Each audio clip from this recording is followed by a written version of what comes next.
perhatikanlah kami guru-guru muda di SD negeri, kesejahteraan itu sangat penting. Bagaimana kita mau menciptakan terbaik sementara kita belum makan? Di pertama itu kalau untuk mencari kesejahteraan, bukan guru tempatnya. Kalian tidak tahu bagaimana nikmatnya jadi guru SD.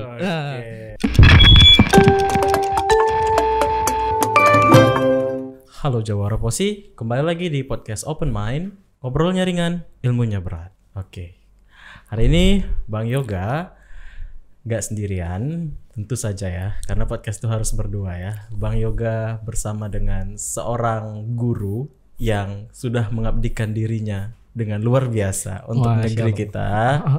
Oke, adalah Bang Fadli. Oke, selamat datang Bang Fadli di podcast Posi Bang ya. Assalamualaikum warahmatullahi wabarakatuh. Waalaikumsalam warahmatullahi wabarakatuh. Oke, Bang Fadli, apa kabarnya Bang Fadli? Alhamdulillah baik, sehat, semangat, fokus, hebat, juara. Oke. Fokus, hebat, juara. Itu dia seperti yel-yelnya Posi Bang. Iya. Ya. Oke. Bang Fadli kan seorang guru Bang ya. Dimana kalau misalnya kita dengar kata guru, satu profesi guru, mungkin yang terlintas di benak orang-orang itu cuma ngajar sih, cuma ngajar gitu. Oke. Sebenarnya Bang ya, dalam pengertian Abang, dalam makna Abang, guru itu apa sih sebenarnya? Oke ya, bismillahirrahmanirrahim.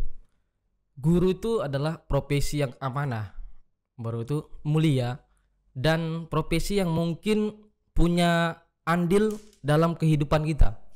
Kenapa? Karena guru adalah salah satu profesi yang paling banyak manfaatnya, baik di dunia maupun di akhirat. Tetapi untuk mencari duniawi yang luar biasa, guru itu bukan tempatnya, yaitu bukan untuk mencari nilai ekonomisnya, tetapi kalau nilai pahalanya itu pada guru.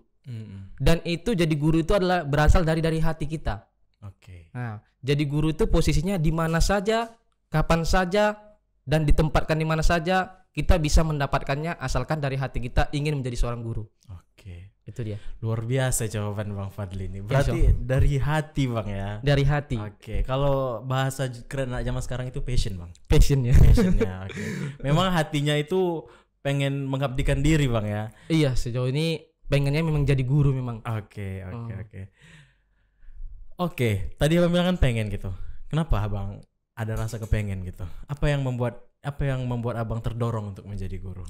Oke, itu memang pertanyaan yang paling sering ditanya, apalagi kita kaum muda ya. Iya, kaum muda ini mungkin saya lihat untuk melirik profesi menjadi guru ini kayaknya minim. Betul. Nah, karena minim itulah saya memilihnya. Nah, jadilah yang sedikit. Nah, kalau kita ambil yang sedikit tapi banyak bermanfaat sama orang itu lain itu lebih besar. Nah, jadi saya pilih jadi guru itu dikarenakan saya melihat ada gambaran yang mungkin nanti kita ketika sudah tidak ada, kita akan bahkan dikenang. Kita akan bahkan dikenang. Apalagi kalau kita benar-benar ikhlas menjadi seorang guru. Itulah yang pengen saya jadikan guru. Kemudian ingin melihat bahwasanya Indonesia yang mungkin pendidikannya kurang, saatnya generasi muda yang akan membangkitkannya. Dengan cara benar-benarlah dari hati kita majukan SDM kita dan jangan mau ketinggalan sama negara-negara lain. Kapan lagi kita bangkit untuk Indonesia kalau bukan dari kita yang muda-muda ini? Mantap banget lah Bang Fadli nih. Terima kasih. Jadi ibaratnya ada panggilan jiwa Bang ya. Panggilan jiwa. Menjadi pahlawan tanpa tanda jasa, itulah guru itu Bang. Betul. Ya? Tapi sekarang nggak boleh lagi dibilang tanpa tanda jasa Bang. Kenapa itu Bang? Karena katanya sudah dibayar sertifikasinya Bang. Gitu Bang ya sekarang ya. Jadi dari sertifikasi itulah. Itu bentuk reward dari bahwasanya selama ini tidak ada tanpa tanda jasa. Jadi bentuk reward yang diberikan pemerintah juga sudah banyak sebenarnya. Hanya saja mungkin masih tersimpan kata-kata tanpa tanda jasa. Sudah diberikan banyak sama pemerintah juga jasa. Bentuknya itu salah satunya menurut saya itu sertifikasi Bang ya. Sertifikasi guru Bang ya. Benar. Oke Bang, sebenarnya ini menarik Bang ya. Saking banyaknya kenapa orang yang ini di luaran sana Bang ya. Iya. Bekerja itu cuma memang mengejar nilai ekonomis. Betul. Yang bilang tadi. Sehingga guru ini nggak menjadi pilihan lagi. Padahal kan Bang, sebenarnya ya orang yang sukses itu bukan dinilai dari berapa banyak uangnya kan, Benar. bukan nilai dari berapa tinggi jabatannya, Benar. tapi seberapa dia bermanfaat untuk orang lain. Benar, sangat benar. Oke, nah ketika Abang sudah mengajar nih kan Bang, kalau boleh tahu udah berapa lama Bang ngajar? Saya lebih kurang mengajar sudah hampir 5 tahun lebih. 5 tahun lebih. 5 tahun lebih di luar sekolah biasa. negeri, Sekolah SD. negeri. Iya, SD. Oke. Di sekolah SD, apalagi guru SD kan Guru Bang? SD ya. Oke, yang dihadapi itu anak-anak kecil Bang, ya. Itu betul. Oke, nah apa sih suka duka Abang selama mengajar anak SD nih? Kalau- Boleh diceritain nggak? Kalau kita lihat dari sudut pandangnya lebih banyak sukanya ya. Lebih banyak sukanya? Lebih banyak sukanya. Oke. Kalau dibilang mungkin karena sukanya itu jadi saya awet muda. Oke. Seperti itu. Oke. Apalagi kalau kita di sekolah dasar ini ya, yang kita lihat kan anak-anak. Iya, benar. Kemudian benar. kenakalan anak-anak, keceriaan anak-anak. Kemudian orang tuanya juga bagus-bagus ya, sehat-sehat. Kemudian Oke. baik-baik. Kemudian juga maaf kalau saya lihat ini bukan saya membandingkan dengan sekolah tingkat atas. Apresiasi orang tua ini ke guru sekolah dasar itu tinggi menurut saya. Kenapa? Karena pembentukan pertama pembelajaran itu adalah sekolah dasar. Nah, jadi orang tua benar-benar sepenuhnya memberikan apresiasi kepada pengajarnya. Kenapa? Karena anak itu bakalan akan dididik untuk kedepannya berasal dari yang tadi, berasal dari yang sekolah dasar tadi. Dari dasar, dari Dari bawah dasar, dulu, dari ya? bawah dulu. Benar. Maka dari itu mungkin lebih banyak sukanya yang saya dapat. Dan kemudian jujur yang paling membuat salah satu motivasi tertinggi kita adalah bagaimana membuat seorang anak itu jadi berkarakter. Oke. Itu akan dibawanya sampai tua nanti, dan pasti kita tahu kita juga yang sudah besar ini kita akan selalu mengingat namanya siapa guru SD-nya. Oke, iya. Bener sih Bang. bener ya? Saya sampai sekarang masih ingat. Masih ingat kan? Apalagi guru SD-nya laki-laki, jarang kan? Iya, jarang memang. Bang. Lebih terkenal yang guru SD laki-laki Iya, memang. banyak yang perempuan Bang ya, guru SD kita ya. Itulah bersyukurnya saya guru SD. Oke, yang paling ganteng lah Bang ya. Alhamdulillah. Oke. Nah, jadi tadi kan Abang udah ceritain ya sukanya kan Bang. Iya. Oke. Nah, kalau boleh tahu nih Bang, dari Abang awal ngajar gitu. Dari pertama kali lah di tahun pertama, boleh diceritain ya Bang kira-kira. Oke. Nah, memang saya ngajar masuk tahun 2016 di SD Negeri Percoban Medan. Memang awalnya sulit ya. Kita kalau membuka lembaran itu dari awal tuh memang sulit dulu. Saya masuk melamar di sana jadi guru bantu, Bang. Guru bantu. Guru bantu, ada guru yang sakit di sekolah tersebut. Kemudian saya mendampingi. Bang ya. Saya mendampingi. Beliau tetap datang, saya mendampingi di sampingnya. Dan saya yang mengajarnya. Oke. Jadi namanya itu guru bantu. Di kelas 4 saya kemarin itu. Kelas 4 SD Bang ya. Setahun saya mengajar, tetapi di situ saya punya motivasi. Dan kepala sekolah juga memberikan motivasi seperti ini. Berikan yang terbaik. Jadi saya berikanlah yang terbaik kemarin pada waktu saya jadi guru bantu supaya saya bisa bertahan di sekolah itu. Bagaimana caranya? Saya mencari setiap minggu ada yang namanya pertandingan, perlombaan supaya anak ini termotivasi jangan hanya untuk bertanding ataupun berkompetisi di dalam kelas saja.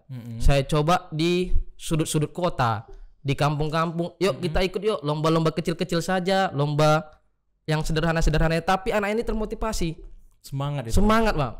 Jadi selama setahun itu saya berusaha untuk membangkitkan kelas yang biasa saja menjadi kelas yang luar biasa, dan termasuk gurunya juga sangat bahagia. Guru yang saya bantu sangat bahagia dan memberikan reward kepada saya supaya tetap semangat. Oke. Nah, di waktu itu kepercayaan itu saya jawab sehingga tahun depannya saya langsung dipindahkan menjadi guru honor tetap. Benar. Dan menjadi salah satu wali kelas yang kelasnya itu kelas terbaik di UPT SD Negeri Percoban Medan, yaitu kelas akselerasi, Bang. Kelas akselerasi. Kelas akselerasi, di mana kelas akselerasi itu biasanya kalau mau jadi gurunya itu wajib ada seleksinya yang luar biasa. Benar. Kemudian ada pelatihan yang luar biasa. Kemudian ada kompetensi yang harus dijangkau dengan kriteria tertentu. Tetapi pimpinan memberikan kepercayaan bahwasanya beliau yang tahu kemampuan saya. Dan saya sedikit kemarin itu terkejut badan dengan kemampuan yang baru saya rintis tapi langsung dipercayakan ke tempat yang luar biasa. Gak nyangka Bang ya. Gak nyangka. Kalau kelas akselerasi itu di sekolah dasar itu sekitar hanya 5 tahun tamatnya di SD. Nah, jadi saya menjawab kepercayaan itu dan alhamdulillah kami sampai go internasional. Wow. Go internasional. Gak pernah saya menjawab bahwasanya saya itu pernah berangkat naik pesawat. Karena saya orang kampung. Jadi menjawab itu saya langsung diberikan kepercayaan langsung ke tempat yang luar biasa. Dan dipercayakan ke Kuala Lumpur. Wow. Dan bertarung dengan beberapa provinsi di daerah Kuala Lumpur, baik Penang, Jeddah, Sarawak, dan situ kompetisi dan alhamdulillah saya dapat the best young teacher di Malaysia. Keren banget. Itu alhamdulillahnya luar biasanya. Dengan menjawab itu, kemudian tahun selanjutnya lagi, tetap 2 tahun masih di anak murid saya dipercaya juga ke Bangkok. Mereka diundang untuk kompetisi juga. Murid saya dengan itu bahwasanya saya merasa kepercayaan yang diberikan kepada saya dan termasuk dari Allah Subhanahu wa taala itu luar biasa.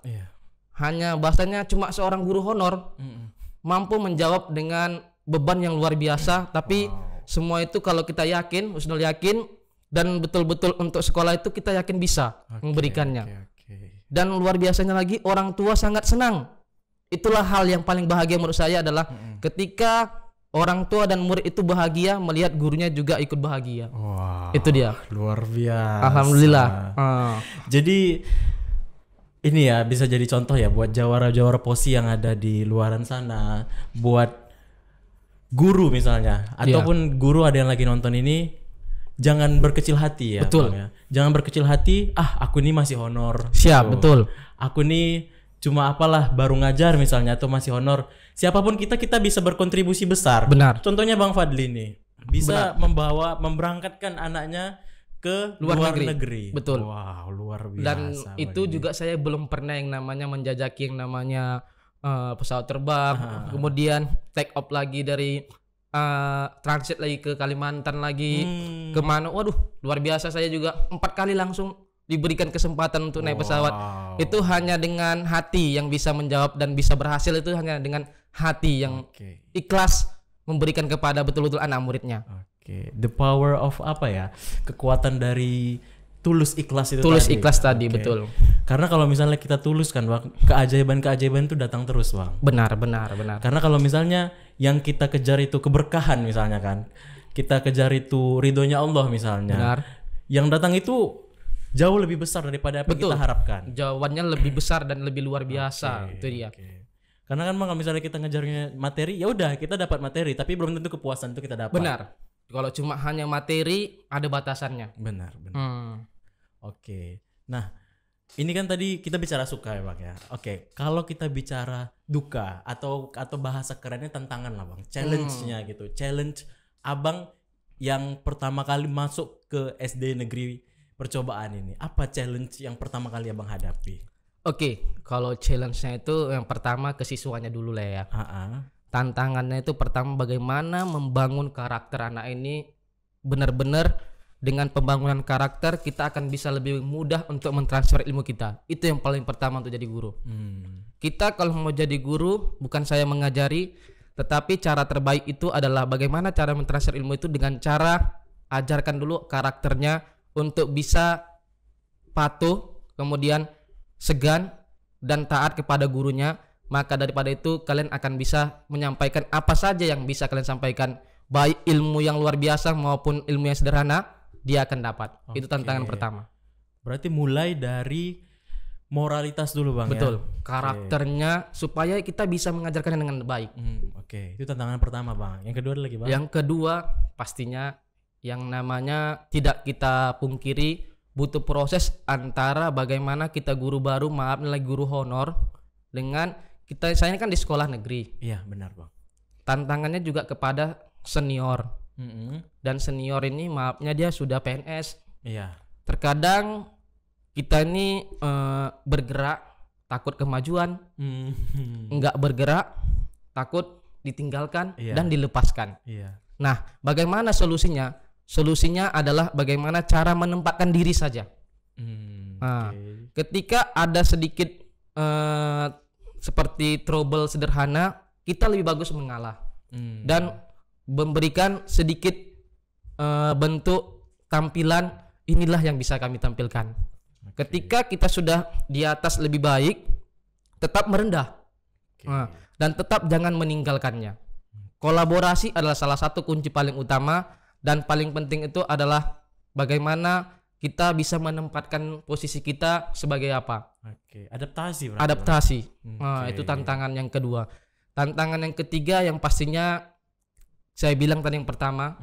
Di pertama itu kalau untuk mencari kesejahteraan, bukan guru tempatnya. Nah, tapi kalau untuk mencari kenyamanan, kebermanfaatan, gurulah tempatnya. Jadi kalau dibilang itu tantangan, hanya kecil menurut saya tantangannya. Karena apa? Kesejahteraan guru honor semua orang sudah tahu kan? Iya, bagaimana ya? Nah, tapi itu bisa kita antisipasi dengan apa? Dengan kita benar-benar bekerja untuk anak murid, otomatis orang tua juga akan memperhatikan kita. Yakinlah, percayalah. Orang tua dan pasti juga semua yang ada di situ memperhatikan kita, dan mereka akan memberikan lebih-lebih kepada kita. Itu dia. Tanpa kita harapkan datang sendiri rezeki. Betul, itu ya. betul. Satu lagi ada tambahan sedikit nih. Kita bukan lagi tantangan tadi. Ada sedikit cuilan dikit. Apa itu bang? Enaknya guru SD ini. Apa itu enaknya bang? Pertama, dari ulang tahun dirayain. Cuma di SD tuh gurunya itu ulang tahun dirayain. Hari guru, astaga. Hari guru apa? Beca. Baru yang ketiga lagi, terima raport. Bayangkan lah bang. Itulah nikmatnya jadi guru SD. Memang kalau di guru SD ini lemahnya mungkin pemandangan lah ya. Mungkin dibilang orang sedikit, kau cuma guru SD kok gitu ya kan. Nah, dipandang rendah. Padahal tidak. Kalian tidak tahu bagaimana nikmatnya jadi guru SD. Kalau mau tahu nikmatnya, jadilah guru SD. Rasakan ya. Coba dulu ya kan. Coba dulu. Jangan kita asal rendahin orang aja. Betul. Rasain gimana? Rasain, dan pastinya awet muda. Benar. Wow, luar biasa nih bang ya. Biasa di luar kayaknya bang. Biasa di luar.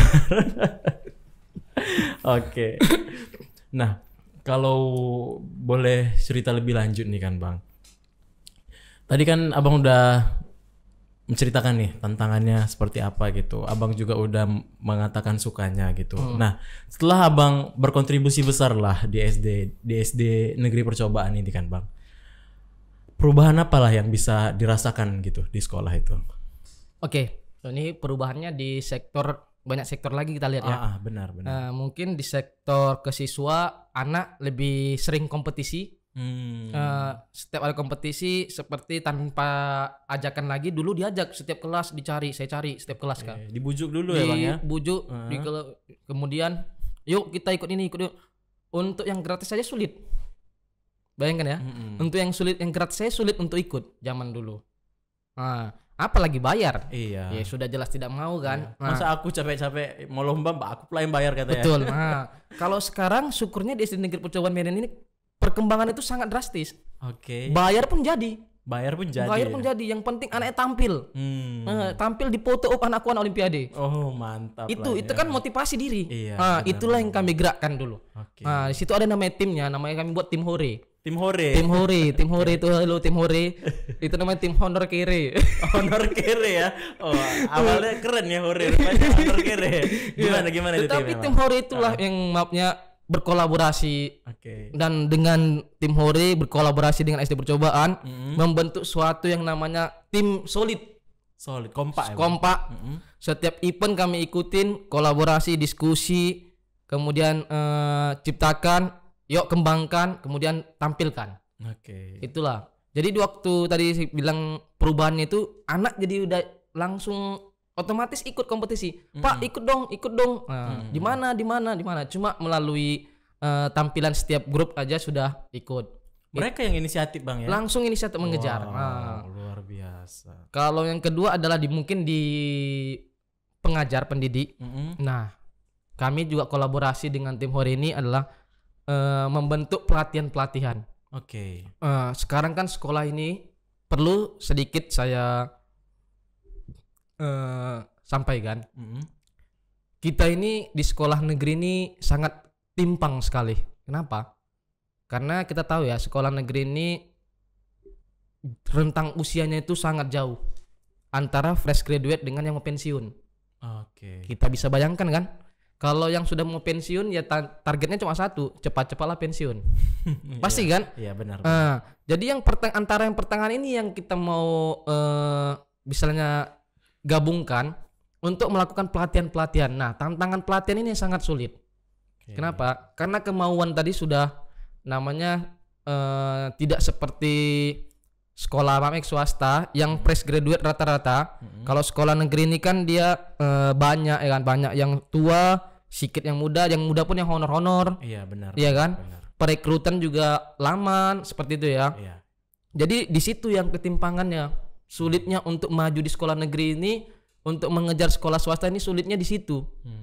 Sementara kemajuan teknologi terus dinamis. Iya. Terus berkembang. Platform-platform terbaru munculan. Iya, benar. Nah, daripada itulah kami yang muda ini saling berkolaborasi dan saling membujuk dan mengajak untuk berkolaborasi.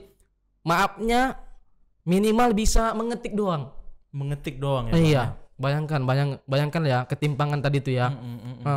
Kalau kita lihat ya, saya bersyukur di UPT SD Percobaan Medan kalangannya masih bisa kita bilang kita tolerir. Nanti kita lihat, maaf ini sekolah dasar negeri impres sedikit terbelakang, terpencil, itu sangat, menurut saya itu perlu yang namanya guru-guru muda ditampilkan ke situ. Tetapi guru muda itu juga tampilkan jangan bentuknya honorer. Kenapa? Kesejahteraan itu sangat penting. Bagaimana kita mau menciptakan terbaik sementara kita belum makan? Benar bang. Kita belum makan, memikirkan besok makan apa kita. Waduh. Iya. Jadi nggak akan mungkin semangat lagi memberikan kontribusi yang luar biasa tadi. Ya, benar. Jadi kalau di swasta mungkin dia dari finansial ada, dari kekuatan ada, tenaga ada. Jadi terbentuklah namanya pendidikan yang dinamis. Tapi kalau di sekolah negeri perlu bantut, namanya pasti bantut. Iya. Kenapa? Pertama karena usia tadi. Iya. Kemudian karena teknologi yang kurang tadi juga. Iya. Sarana prasarana juga kurang tadi kan. Kemudian kesejahteraan juga kurang. Itu dia. Itulah yang bahasanya. Tapi sekarang kami akan mencoba berubah. Sekarang banyak rata-rata guru SD percobaan itu ikut pelatihan-pelatihan. Sudah bahasanya sudah mandiri lah, saya lihat juga. Sudah mau bahasanya bergerak diri sendiri. Bahasanya kita ini punya amanah yang diberikan. Profesi kita guru, amanah yang diberikan Allah Subhanahu wa taala untuk betul-betul memberikan hasil tadi itu kepada anak murid. Bagaimana mau bagus anak muridnya kalau gurunya nggak bagus? Iya. Itu dia. Aktif berarti guru-guru sekarang ini. Harus SD percobaan. Harus aktif. Ternyata PR kita di Indonesia ini masih sangat banyak bang ya, terutama di guru-guru SD ini bang ya. Guru SD negeri menurut saya. Guru SD negeri. Iya. Bang ya. Kapasitasnya menurut saya di negeri ya. Iya. Tantangan besar itu adalah menjadi seorang guru di negeri. Berarti kan bang, ini PR kita bersama lah ini bang. Betul. Ya. Saling mengajak lah, saling kolaborasi kan bang. Karena kalau kita sendirian aja tuh nggak akan bisa. Kita harus jadi tim. Kayak tadi ya, tim Hore bang. Tim Hore. Walaupun honor kere tapi solid bang. Solid. Bisa ciptakan perubahan gitu. Betul. Bang. Luar biasa hebatnya bang. Betul. Nah bang, kira-kira nih bang ya, boleh nggak kasih tips gitu kepada adik-adik kita, para jawara posi gitu, ataupun para guru-guru honorer gitu, kasih semangat dong gitu kepada mereka gitu. Silahkan bang. Oke, terima kasih. Tapi ini sedikit penyampaian kepada pemerintah juga lah. Bagi saya. Boleh. Izinkan saya untuk menyampaikan bahwasanya perhatikanlah kami guru-guru muda di SD negeri, baik yang honor maupun yang masih muda, untuk ditingkatkan kemampuannya, kesejahteraannya. Kemudian juga SD negeri itu tetap diperhatikan juga bagaimana supaya jangan kalah dengan yang namanya pendidikan yang dinamis ini. Saya sebagai seorang guru SD negeri Percobaan Medan juga melihat takut ketinggalan dengan sekolah-sekolah swasta lain. Bagaimana nanti jikalau terus menerus seperti ini, perekrutan guru juga kurang baik menurut saya, berkaitan dengan kompetensi SDM-nya. Kenapa? Karena adalah capaian kita adalah bagaimana menghasilkan SDM yang baik. Kalau misalnya pencetusnya ataupun pengajarnya kurang baik, bagaimana nanti hasilnya. Nah, kalau misalnya masih lama seperti itu akan terjadi sangat ketimpangan, bahkan nanti setiap sekolah negeri itu juga tidak ada siswanya. Apabila terus-menerus seperti ini. Tetapi kalau misalnya ada perubahan yang betul-betul diberikan, ya sekarang sudah luar biasa, udah ada guru penggerak, sekolah penggerak, itu salah satu wadah untuk bahasanya meningkatkan kompetensi di sekolah. Di situ jadi bisa membuat bahwasanya kita masih bisa bersaing. Nah, jadi itu salah satu program yang betul kita dukung. Untuk yang lain, jangan takut jadi guru. Jangan takut jadi guru karena jadi guru itu adalah mulia. Dan jangan takut jadi guru kalau pengen jadi awet muda. Apalagi jadi guru SD. Kemudian pastinya ya kan kita tahu ya, amal jariahnya itu apabila kita mengajar dengan ikhlas, kemudian kita mengajar dengan baik, mengajar dengan penuh dengan keyakinan, komitmen tinggi, hasilnya itu tidak akan pernah kalian lihat luar biasa dan tidak pernah kalian bayangkan apa yang bisa kamu dapatkan. Sampai saat ini kesehatan adalah nomor 1, mungkin itulah doa dari murid-murid saya. Oke. Masya Allah. Jadi pun murid-murid ini Bang, kalau misalnya mereka udah besar gitu kan, mereka jumpa sama Abang, yang udah kan pasti kan ada murid-murid yang udah tamat nih Bang. Iya. Mungkin mereka udah SMA sekarang. Alhamdulillah dia sudah SMA ada, karena diakselerasi. Kemudian ada juga siswa saya, saking pengennya dia pengen sekali saya kunjungi sekolah dia. Wow. Selalu orang tuanya, Pak Fadli kapan ke sekolah? Si ini menunggu bapak di sekolah ini. Bayangkan luar biasanya itu ya. Padahal saya guru apa ini. Oke, kalau dilihat dari luar guru tapi kontribusinya luar biasa Bang ya. Biasa di luar kayaknya. Kontribusinya bisa menciptakan generasi-generasi muda Indonesia yang calon-calon orang sukses di masa depan. Amin ya rabbal alamin. Amin ya Bang ya. Oke, nah buat Jawara Posi jadi terbuka lagi nih insight kita mengenai apa itu sebenarnya guru SD dengan seorang guru yang sangat berdedikasi ya. Masya Allah. Berdedikasi, betul-betul berkontribusi besar, bukan hanya untuk sekolah tapi untuk bangsa ini. Oke. Buat Jawara Posi silahkan like, subscribe dan komen next podcast siapa lagi yang mau kita undang. Dan dari Abang Yoga dan Bang Fadli pamit undur diri. Assalamualaikum warahmatullahi wabarakatuh. Waalaikumsalam warahmatullahi wabarakatuh.